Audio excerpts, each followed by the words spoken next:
दोस्तों नमस्कार। आज मौसम बहुत बढ़िया हो रहा है और अभी कुछ दिनों पहले बहुत गर्मी थी, जैसा हम लोगों ने महसूस किया और उसको झेला है।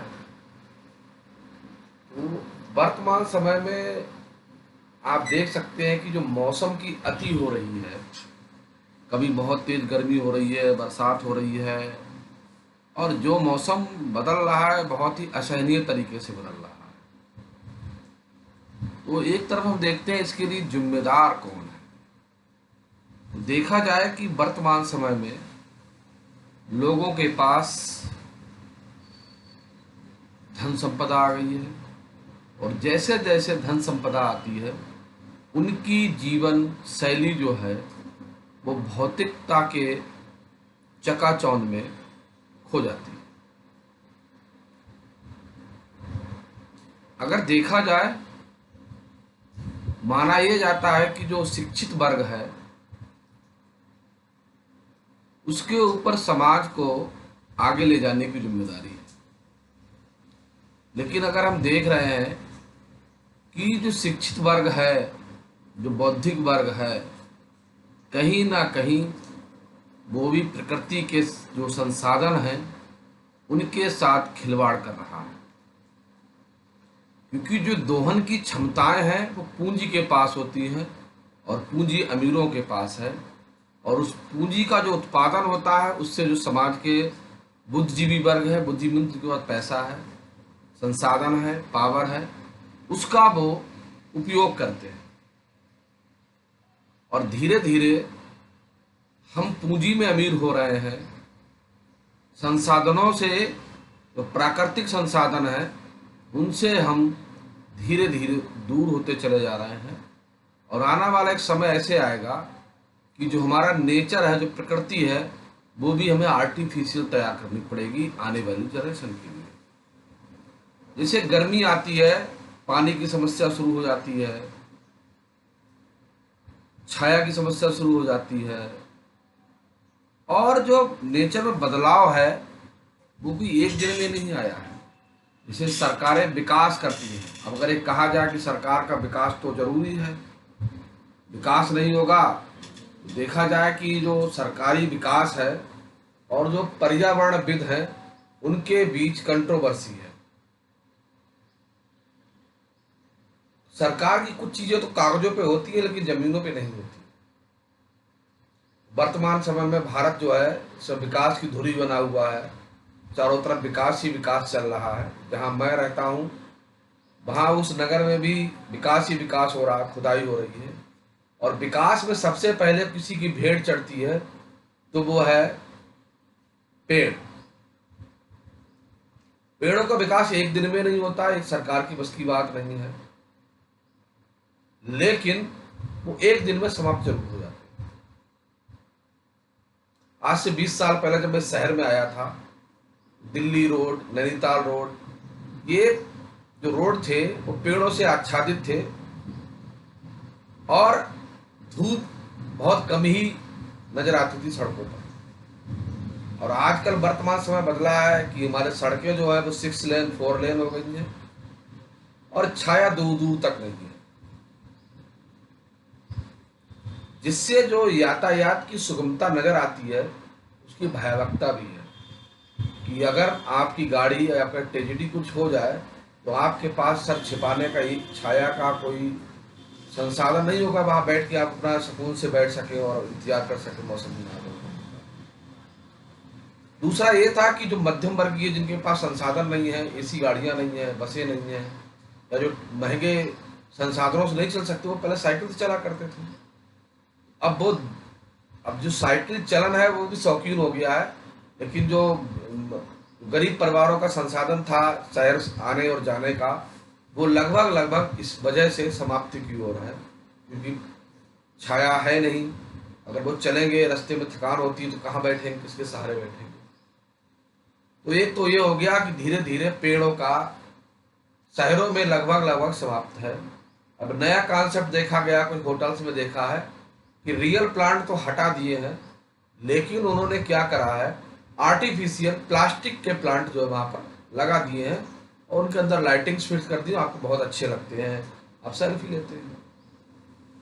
नेचुरल संसाधन की बात हम इसलिए कर रहे हैं कि आज मौसम बहुत अच्छा है, गर्मी पड़ी है भी, गर्मी जैसी आती है वैसे हम पानी पानी चिल्लाते हैं, बिजली बिजली चिल्लाते हैं। तो ये सब चीज़ें आएंगी कहाँ से? क्योंकि हम प्राकृतिक संसाधनों पर अत्यधिक अतिक्रमण कर रहे हैं। मैं बात इसलिए कर रहा हूँ कि बहुत सारी चीज़ों के लिए हम सरकार को, सरकारी सिस्टम को जिम्मेदार ठहराते हैं, लेकिन एक नागरिक होने के नाते, इस प्रकृति का सदस्य होने के नाते आपकी भी जिम्मेदारी बनती है कि प्राकृतिक संसाधनों का, प्राकृतिक गिफ्ट जो हमें मिला है उसका संरक्षण हमें भी करना चाहिए। हर चीज़ की चीज़ें सरकार नहीं कर रही है।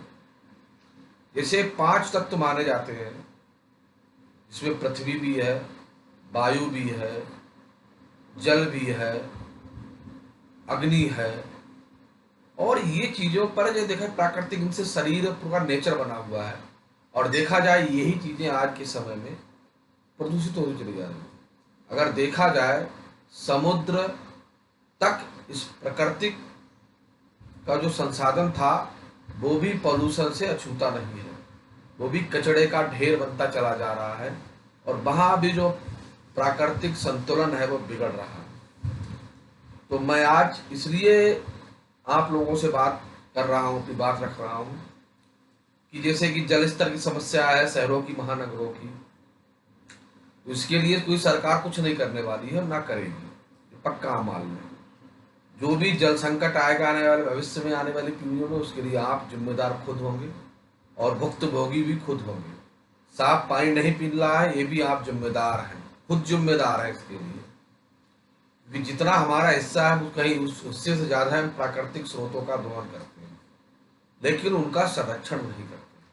तो आज समय है कि बरसात आने वाली है, सभी के घरों में कुछ ना कुछ जगह बची होगी। हम देखते हैं लोगों के पास 500 वर्ग गज में बड़े बड़े बंगलों हैं, कोठियाँ बन गई हैं, घर भी बने हुए हैं। छोटे वाले कहते हैं हमारे पास स्पेस नहीं है, लेकिन हम कुछ ना कुछ वाटर का संरक्षण कर सकते हैं, कंजर्वेशन कर सकते हैं। उस वाटर जलराशि को हम संग्रहित कर सकते हैं अपने अपने घरों में वाटर हार्वेस्टिंग लगाकर।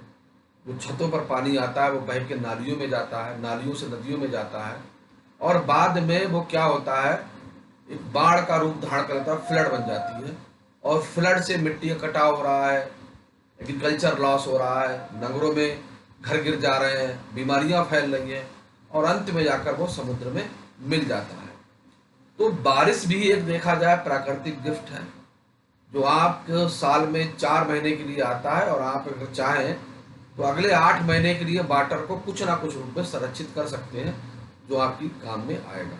अब संरक्षण करने का क्या तरीका है कि आप अपने घरों में जो छतों पर पानी आ रहा है उसको पाइप से नीचे जहां नाली में आप छोड़ रहे हैं, तो अपने घर के किसी कोने में, जिस तरीके से हम नलों के लिए अपना बोरिंग करते हैं उस तरीके से कुछ बोरिंग कराकर, कुछ गड्ढा खोद कर एक पॉकेट वहां पर बना दें, और पूरा पानी जो अपने छतों पे आ रहा है, जो स्वच्छ वाटर आ रहा है, आपका बरसात का जो साफ पानी आ रहा है, उसको वाटर अंदर ड्रेनेज कर दें, तो वो कुछ मात्रा में अंदर स्टोर होगा। क्योंकि साल भर आप जो है जमीन के हृदय से आप जो पानी खींच रहे हैं अंदर तो डाल नहीं रहे हैं, तो धीरे धीरे वाटर लेवल नीचे जा रहा है। तो कुछ मात्रा में जो वाटर का स्तर गिर रहा है, जो जल स्तर गिर रहा है, उसको बचाने में आपकी ये छोटी सी मुहिम जो है वो लाभदायक हो सकती है, आपके लिए भी, प्रकृति के लिए भी, और समाज के लिए भी। तो मेरा एक छोटा सा निवेदन है कि आप जो बारिश हो रही है, इस बारिश को जाया ना जाने दें, पानी जो बेकार बह के जाता है ना जाने दें, और जल संरक्षित करें। ये आने वाला समय जो है, बारिश के 4 महीने हैं, इसमें बहुत बड़ी मात्रा में आप जमीन के अंदर छोटे से प्रयास से बड़ी मात्रा में जल को संरक्षित कर सकते हैं और अपने जीवन को सुखदायक बना सकते हैं। अगली आने वाली गर्मियों में इसका लाभ मिलेगा आपको, वरना आने वाला जो समय होगा वो बड़े महानगरों के लिए बहुत ही दुखदायी होगा। जैसे दिल्ली है, चेन्नई है, बंगलौर है, यहाँ पानी की बहुत बड़ी समस्या है। वहाँ पर ज़मीन पूरी तरीके से वाटर का जो नीचे का स्तर है वो समाप्त हो चुका है।